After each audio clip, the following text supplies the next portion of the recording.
but I think so. I don't have the most traditional way maybe into music because I never ever thought I was going to be a musician, and I didn't know that I could compose or write music until I was maybe 21.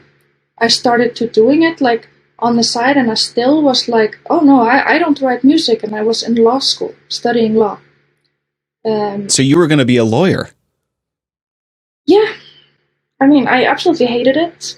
Full respect to all lawyers. My mom is a lawyer, but it was Yeah. really not.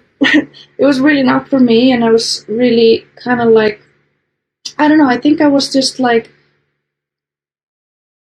trying to do something that was practical, like terrified of being like broke my entire life or something.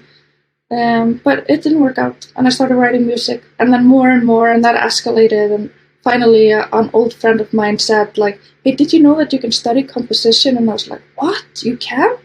That sounds cool." So I dropped out of law school, got into an art. What did your mom think of dropping out of law school?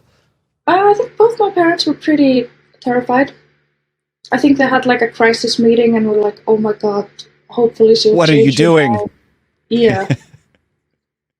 Well, I mean, that must have been a little intimidating.